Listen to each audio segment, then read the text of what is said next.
Assalamualaikum warahmatullahi wabarakatuh. Jumpa kembali lagi dengan saya Udin dalam channel Kim Ude. Asiknya belajar kimia. Materi hari ini adalah latihan soal kesetimbangan kimia part 8. Part 1, part 2, part 3, part 4, part 5, part 6, dan part 7. Untuk kesetimbangan sudah bisa ditonton di video sebelumnya. Semoga variasi soal tentang kesetimbangan kimia membuat teman-teman semua bisa mengerjakan soal-soal kesetimbangan kimia. Untuk part 8 ini tentang hubungan antara KC dan KC. KC apakah sama dengan KC, apakah lebih besar dari KC, apakah lebih kecil dari KC, dan nanti bergesernya kemana? Ke kanan, ke kiri, atau tidak bergeser kesetimbangan itu. Yang kedua, nanti ada hubungan antara KP dan KC, di mana KP sama dengan KC dalam kurung RT pangkat delta N. Melengkapi model soal kesetimbangan mulai part 1 sampai kita tutup di part 8 ya. Oke, sebelum saya bahas seperti biasa, like, subscribe, dan komentarnya juga lonceng ditekan supaya tidak ketinggalan video terbaru dari Kim Ude. Oke, kita mulai analisis apa yang diketahui dan apa yang ditanyakan untuk soal nomor 1. Pada keadaan awal terdapat 0,2 mol SO3, 0,2 mol SO2, dan 0,1 mol O2 dalam ruangan 2 liter pada suhu 400 derajat Celcius. Jika Kc 1,2 untuk reaksi 2SO3 sulfur trioksida menjadi 2SO2 sulfur dioksida plus oksigen, ramalkan ke arah mana reaksi harus berlangsung untuk mencapai kesetimbangan. Apakah reaksi berlangsung ke kanan? Apakah reaksi berlangsung ke kiri? Apakah reaksi tidak ke kanan, tidak ke kiri karena dia telah mencapai kesetimbangan? Artinya, teman-teman bisa membandingkan harga KC melawan harga KC-nya. Oke, untuk konsepnya sudah lengkap di channel Kim Ude. Silakan langsung ke playlist di channel Kim Ude, cari folder kesetimbangan. Silakan dipelajari supaya apa? Kalau materi dan konsepnya paham, maka model soal apapun teman-teman akan bisa mengerjakannya. Oke, supaya paham untuk soal nomor 1, yuk kita mulai mengerjakan gimana solusinya ya. Saya tulis di sebelah kanan sini solusinya. Oke. Untuk soal nomor 1. Langkah pertama, teman-teman harus paham tentang konsepnya. Konsepnya antara KC ya, KC. Jadi nanti di soal, kalau seandainya KC itu sama dengan harga KC-nya, oke. KC itu apa sih KC itu? KC itu adalah apabila ke dalam persamaan tetapan kesetimbangan, zat-zat hasil reaksi dan zat-zat bereaksi yang dimasukkan bukan merupakan keadaan setimbang, maka harga yang diperoleh disebut dengan namanya KC atau quotient reaksi. Nah, quotient ya, reaksi kalau bahasanya. Jadi kalau nanti hasilnya KC ternyata sama dengan KC, maka reaksi telah mencapai kesetimbangan. Maka reaksi telah mencapai kesetimbangan. Ini harus paham dulu. Jikalau apa? KC sama dengan KC. Kemungkinan yang kedua, KC itu adalah lebih kecil daripada KC. Kalau KC lebih kecil dari KC, maka dia akan bergeser kemana? Maka sistem bergeser.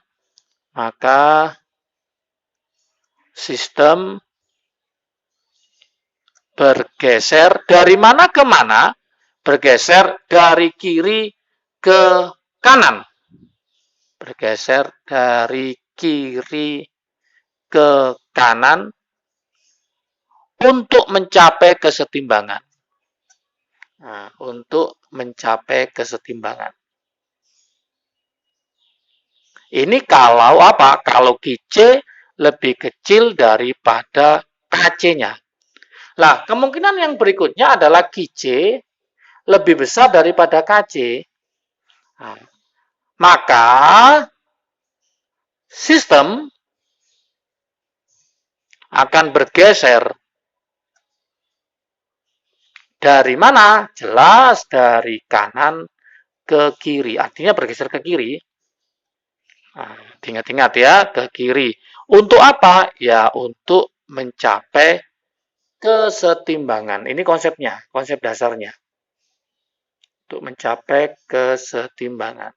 Nah, sekarang langkah pertama yang harus kita cari adalah kita harus mencari KC-nya untuk soal nomor 1 itu berapa, kita bandingkan dengan KC-nya. Apakah sama dengan, apakah lebih kecil, apakah lebih besar. Ingat-ingat, kalau KC kurang dari KSP, maka dia bergeser dari kiri ke kanan. Artinya dia menuju ke kanan. Kalau KC lebih dari KC, maka dia bergesernya ke kiri. Ya, yaitu dari kanan ke kiri. Ini harus paham dulu. Oke, sekarang kita coba mencari KC-nya. Di sini satuannya masih mol, satuannya masih mol, satuannya masih mol. Harus kita jadikan molaritas. Berarti langkah pertama, kita cari konsentrasi dari siapa? Dari SO2 dulu. Nah, satuannya mol dibagi volume, berarti 0,2 dibagi volumenya 2. Maka ketemu berapa? 0,1 molar. Oke, konsentrasi dari O2 kita cari 0,1 dibagi volumenya sama dibagi 2. Ketemu 0,05 M. Terakhir konsentrasi dari SO3. SO3 0,2 mol berarti 0,2 dibagi 2. Hasilnya 0,1 M. Oke. Barulah kita mencari KC-nya. Mencari KC sama dengan mencari KC, yaitu konsentrasi produk dibagi konsentrasi reaktan pangkat koefisien. Tapi yang dipakai adalah konsentrasi ini. Oke, berarti konsentrasinya siapa? Yaitu SO2 pangkat 2 kali konsentrasi O2 pangkat 1 dibagi konsentrasi dari SO3 pangkat 2. Tinggal kita masukkan angka-angkanya. SO2-nya ketemu 0,1 pangkat 2, O2-nya adalah 0,05 dibagi 0,1 pangkat 2. Kita coret, maka hasil KC-nya ternyata adalah 0,05. Inilah hasil KC. Yuk kita bandingkan sekarang sama KC-nya. KC-nya 1,2. KC-nya 0,05. Ini artinya apa? Berarti KC-nya ternyata lebih kecil daripada harga KC-nya. Ini kesimpulannya. Karena hasilnya si KC adalah 0,05, sedangkan harganya KC adalah 1,2. Berarti kesimpulannya KC kurang dari KC. Karena KC kurang dari KC, kita masukkan sini. KC kurang dari KC, maka bergesernya kemana? Ke kanan. Maka reaksi akan bergeser ke kanan. Inilah jawabannya. Oke, yuk kita cari di pilihan KC kurang dari KSP. Ini nggak mungkin. Berarti tinggal A sama B. KC kurang dari KSP, KC kurang dari KSP. KC kurang dari KC. Reaksi bergeser kemana? Ke kanan. Berarti reaksi bergeser ke kanan, maka jawabannya adalah yang A. Oke, sangat mudah sekali ya. Ingat-ingat, intinya apa? KC apakah lebih besar dari KC? Apakah KC kurang dari KC? Apakah KC lebih dari KC-nya? Oke, semoga paham untuk model soal seperti ini ya. Oke, soal yang nomor 2 sekarang. Yuk kita lihat soal nomor 2. Apa yang diketahui, apa yang ditanyakan ya. Pada suhu 700 Kelvin dengan R 0,082 terjadi reaksi kesetimbangan sebagai berikut. CO2, karbon dioksida ditambah hidrogen, gas semua ya, menghasilkan karbon monoksida gas dan uap air gas juga ya, H2O gas. Dengan Kc 0,11. Nilai Kp untuk reaksi tersebut adalah berapa?